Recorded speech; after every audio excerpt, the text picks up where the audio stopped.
سلامتنا أبزلكم يبصحكم كبرات فتوات تخاتلتي زيانات تجري هورايزن يساعد تخاخبنا محدش معبلات قريبنا لكم لنا سبسكرايب لايك شير نداغبركم تخاتلنا سناي مكتتال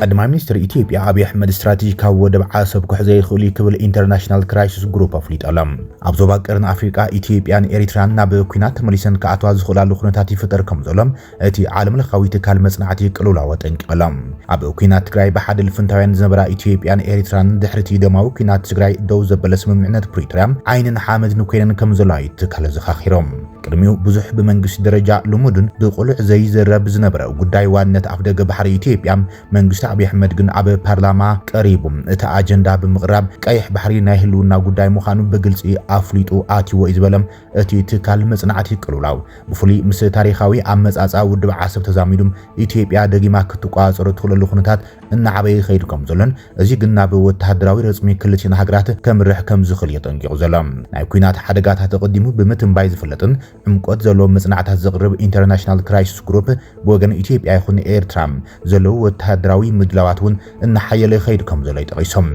ኤርትራም ሃገራዊ ክተት ኣውጃ ብዝለዓለ ደረጃ ትዳሉ ከም ዘላ ዘመላኽት ትካል ኢትዮጵያውን ብወገን ክልል ዓፋር ጽዑቕ ወተሃደራዊ ምጥንኻራት ተካይድ ከም ዘላ ይሓቢሩ ዘሎም ይኹን በር መንግስቲ ኤርትራ ኣብ ትግራይ ሓደ ክፋል ወሓትን አንጻር መንግስቲ ዝዋጉ ዘለው ዕጡቃት ኣምሓራን ተጠቂሞም ብወገን ትግራይ ኩናት ዝኸፍተሉ ኩነታት ከም ዘሎ የመልክቶም እቲ ኩናት አዲስ አበባ መቐለ አስመራ ኣብ ዝغፅል ዘለው ወርሓት ይኹን ቀፂሉ ኩናት መውልዑ ዘይተርፍ ምዃኑ ዘመላኽት ጸብጻብ ብክልቲኦም ወገናት ዝካየድ ዘለው ግጭት ዘላዓሉ ፕሮፓጋንዳታት ከም ምኽንያት የቐመጥ ንክልቲኦም ተጻባዕቲ ሓይልታት ዘሸማግሉ ዘይሻራውያን ዝኾኑ ከም ቻይናም ስዑድ ዓረብ ከምውን ኢትዮጵያን ሶማሊያን ዘሸማገለ ቱርኪ ምጥቃም እውን እቲ ሓደጋ ከትርፎ ከም ዝኽእል የመልክቶም አቶ ጌታቸው ረዳ ኣብ ትግራይ ክፍጠር ዝኽእል ዝነበረ ደም ፍሳስ ንምትራፍ ብሰላሕታ ምውጾም ከም እወንታዊ ዘለዓለ ኢንተርናሽናል ክራይሲስ ግሩፕ እንትኾነ ግና ደብረጽዮን ዝመርሑ ወሓት ተቐጻሊ ስልጣን ፕሬዚደንትነት ዝምልከት ምስ መንግስቲ ፌደራል ናብ ወጥሪ ካብ ዝኣትው ሓሊፎም ናብ ግጭት ከይምርሑን ንስምምዕነት ፕሪቶሪያ ዘፈራረመ ሃገራት ዳግም ክምለሳሉን ኢሎም እቶ ኣፍደገ ባሕሪ ኢትዮጵያውን ጎረባብቲ ሃገራት ግዜ ሂበን ከሓስባሉን ነፃ ኣፍደገ ባሕሪ ክህባን ምግባርን ነቲ ዘባዊ ሓደጋታት ከስዕቦ ዝኽእል ኩናት ከተርፍ ምግባር ኣገዳሲ ምዃኑም መልእኽቲ ሓሊፎም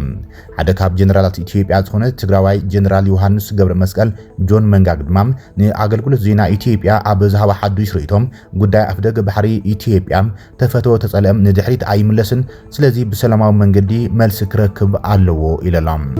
የባህር በር ጥያቄ እየተጠናከረ መጥቷል ታሪካዊ ሂደቱ እንደዛ እንደሚሆን የታወቀ ነው because የገበያው ዲማንድ የትውልዱ ዲማንድ እያደገ መጥቷል አሁንን ማቆም አይቻልም ይሄንን መልስ ብቻ ነው ማግኘት ያለበት መልሱ በሰላም እንዲሆን እንደ ህዝብም እንዳገርም ማረግ ያለብን ሁሉ ማረግ አለብን ይሄንን ነው ማለት የምችለው ይሄ ማለት ግን ባህሩም ከባህሩ ጋር በተያያዘ ከኢትዮጵያ ለየት ያለ እይታ ያላቸው ጎረቤቶች ኃይሎች አሉ ያው የቀጠናው የቀውሱ አንዱ መገለጫ በጋራ ሆኖ ተፈጥሮ ለቀጠናው የለገሰውን የባህር ሀብት ያለ መጠቀም ነው ሰላምና ሰላም መሆን አለበት ጥያቄውን ማቆም አይቻልም በአንድ እጅ ደግሞ ማንጨብጨብ አይቻልም ስለዚህ which I hope በቀጠናው ያሉ እኛ ባህርን በጋራ እንጠቀም ከማለታችን በፊት የባህር በሩን ተጠቀሙ ማለት ነበረባቸው ለምን እንዲጠቀሙ የኛን ፖርት ተጠቀሙ ቢሉ ቁጥር አንድ ተጠቃሚ እነሱ ናቸው ቀጥሎ የሚጠቀመው ደግሞ ቀጥሎ ያለው እንደኛ ያለው ሀገር ነው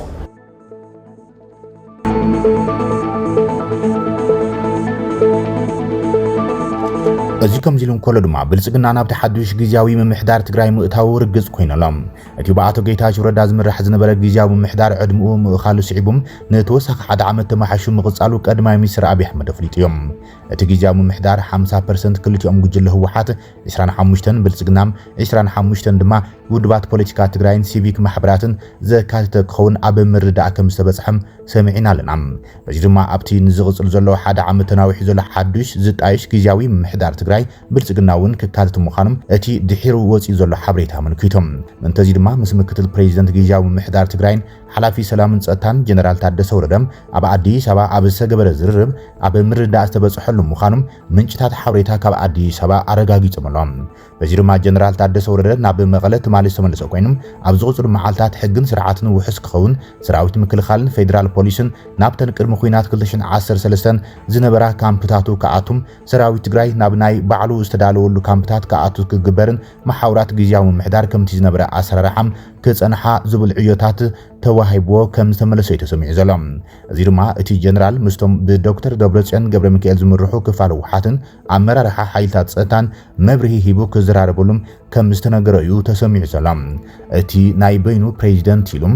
ጀነራል ታደሰ ወረደ መሪጹ ንኣዲስ አበባ ዝለኣኸም ብደብረጽዮን ዝምራሕ ውሓት ሕቱኡ ብፌደራል ተቐባልነት ይረኸበን ጀነራል ታደሰ ወረደ በቲ ጸንሐ ሓላፍነቱ ነቲ ከም ብሓዱሽ ዝጣይሽ ግዝያዊ ምምሕዳር ዝምቹ ኩነታት ክፈጥር ሕዮ ተዋሂብዎ ዘሎ እዚ ሓዱሽ ምዕባልን ኣንፈትን ተቐቢሎም ናብ መቐለ ዝተጓዓዘ ጀነራል ታደሰ ወረደም እቲ ቤት ጽሕፈት ውሓት ይኹን ብጾቱ ኣመራርሓም ሓይልታት ጸጥታ ክቕበልዎ ድዮም ብቐጻሊ ዝረኣዩ ክኸውን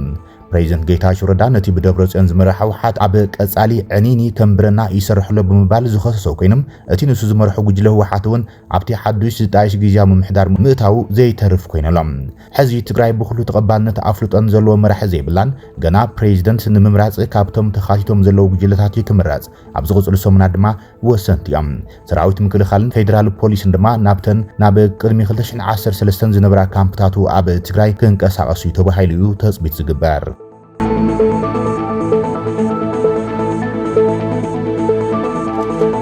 ክልተ ጣልያናውያን ንምስዓም ዝፈተነ ኤርትራዊ ኣብ ትሕቲ ቀይዲ ፖሊስ ኣትየሎም ላ ሚላኖ ዝተባሃለት ጋዜጣ ሎሚ ሒዛቶ ኣብ ዝወፀት ጸብጻብ እቲ ወዲ 29 ዓመት ኤርትራዊ ኣብ ከተማ ሮማ ጣልያን ክልቲአን ደቂ ኣንስትዮ ክስዕብ ምፍታኑ ጾታዊ መጥቃዕቲ ዝብል ክሲ ተመስሪትሎም ካብዚ ብተወሳኺ ኣብ ልዕሊ ክልቲአን ኣካላዊ ማህሰይቲ ምብጽሑን ተወሳኺ ክሲ ከም ዝቐርበሉ እቲ ጸብጻብ ረዲዮሎም ዓቃቢ ሕጊ ከተማ ሮማ ንጋዜጣ ላ ሚላኖ ከም ዝገለጸሎም እቲ መንእሰይ ኣብ ትሕቲ ቁጽር ዝውዓለት ማል ሰንበት ምዃኑ እዮም እቲ ተግባር ማርች 18 2025 ከም ዝተፈጸመ ዝገለጸ ዓቃቢ ሕጊ ኣብ መፈለምታ ሓንቲ ጓል ኣንስተይቲ ንፖሊስ ጥቆማ ከም ዝሃበተ ዘኻኺሮም እቲ ኤርትራዊ መንእሰይ መጀመርታ ኣብ ባቡር ጣብያ ዝረኸባ ነቲ ሓንቲም ብሓይሊ ጎቲቱ ንምስዓም እንትፍትን ባዕላን ምክልኻል ከም ዝሃርሞቶ ብምግላጽ እንተኾነ ግና ጸጉራ ስሒቦም ናብ መሬት ክትወድቕ ከም ዝገበራ ይረድዮም በቲ ዝበጽሓ ጉድኣት ድማ ንሸውዓተ መዓልታት ኣብ ሆስፒታል ደቂሳ ከም ጸንሐት ፖሊስ ረድዮም ኣብ ተመሳሳሊ ዕለት ኣብ መዕርፎ ኣውቶቡስ ወይ ድማ ፌርማታም ካልእቲ ጓል ኣንስተይቲ ኣብ ቅድሚኣ መንገዲ ዓጺን ምስዓም ፈቲኑም ዝበለ ፖሊስ ኣብቲ እዋን እታ ጓል ብሓገዝ መሓዙታ ምንም ከይኮነት ከም ዝለቐቓ ፖሊስ ሓቢሮሎም እቲ ኤርትራዊ መንእሰይ ነዚ ተግባር ድሕሪ ምፍጻሙ ጎዩ ኣምሊጦም ዓቃቢ ሕጊ ዝገበሮ ምርመራ ግን ናይ ድሕነት ካሜራ ክትትል ተገይሩሎም ትማሊ ሰንበት ኣብ ትሕቲ ቁጽሪ ከም ዝውዓለም እታ ጋዜጣ ጸብጺባላ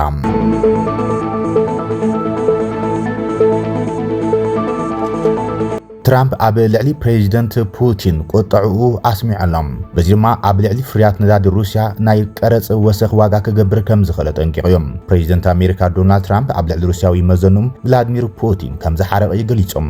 ሩስያ ኣብ ዩክሬን ዝካየድ ኩናት ደውን ምባል ስምምዕነት ተኽሲ ደው ምባል እንተዘይተሰማሚዓ ኣብ ልዕሊኣ ናይ ነዳዲ ቀረጽ ወሰኽ ከም ዝገብር ፕሬዚደንት ዶናልድ ትራምፕ ገሊጾሎም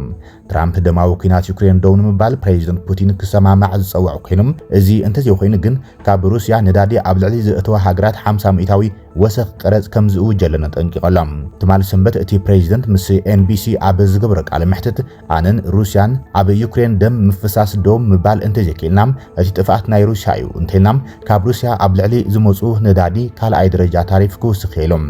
ኣብ መወዳእታ ናይ ሰሙን ድማ ምስ ፕሬዚደንት ፑቲን ንምዝራብ ብሃንቀውታ ይጽበ ከም ዘሎ እዩ ፕሬዚደንት ዶናልድ ትራምፕ ገሊጹ ዘሎ በመሰረት ጸብጻብ አልጀዚራ ድማ ፕሬዚደንት ፑቲን ብዛዕባ ሕጋውነት ቭሎዲሚር ዘለንስኪ ሕቶ ምልዓልን ከምኡን ኣብ ዩክሬን ሓዱሽ መሪሕነት ምጥያሽ ምዝርራቡ ንትራምፕ ወቂዖሎም ፑቲን ብሓሙስ ኣብ ዩክሬን ውድብ ሕብራት ሃገራት ዝቋፅር ሓዱሽ ግዝያዊ ምምሕዳር ክጣየሽ ሓሳብ ዘቕረበ ኮይኖም እዚ ድማ ዋና ጸሓፊ ሕብራት ሃገራት አንቶኒዮ ጉተሬዝ እውን ነጺጎሞ እዮም ዘለንስኪ ዘመነ ስልጣኑ ኣብቅዑ መረፃ ኣብቲ ሃገር ዘይምካዱ ብምጥቃስ ሕጋዊ ፕሬዚደንት ምዃኑ ግን ኣረጋጊጾም ቅድሚ 3 ዓመት ዓብይ ወራር ሩስያ ድሕሪ ምግጣሞም ዩክሬን ኣብ ወተሃደራዊ ሕጊ ክትኣቱ ዝኻለት ኮይና እቲ ወተሃደራዊ ሕጊ ድማ ምርጫ ኣብቲ ሃገር ክካየድ ኣይፍቅድን እዮም ዶናልድ ትራምፕ ኣብቲ ኩነታት ድሕሪ ምሕራኡን ምንዳዱን ምግላጹ ስዒቦም ዛጊድ ካብ ሞስኮ ዝተሃበ ቀጥታዊ ግብረ መልሲ የለን ፕሬዚደንት ዘለንስኪ ርእይቶ ዶናልድ ትራምፕ ስዒቡ ሓሳብ ዝሃበ ኮይኖም ፑቲን ስለ ዲፕሎማሲ ግድ ዘይብሉ ብምዃኖም እቲ ኩናት ደው ንከብሎም ተወሳኺ ጸቕጢ ክፍጠር ይግባእ ኢሎም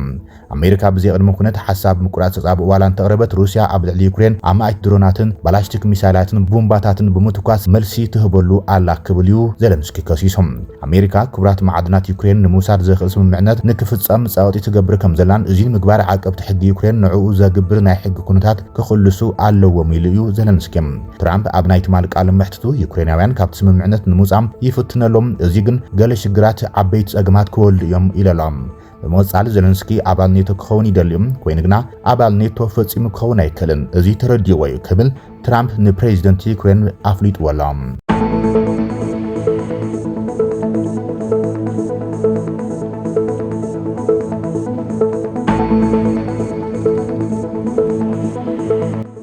ዝኸበርኩም ተኸታተልቲ ዜናታትና ነዚ ሰዓት ዘተኣኻኽቡ ናይ መሓደሽቲ ምዕባለታትን ሓጸርቲ እዋናዊ ዜናታትን ኣብዛዝምና ኣለና ንዓና መሪፅኩም ስለ ዝተኸታተልኩም ነመስግነኩም ሰላም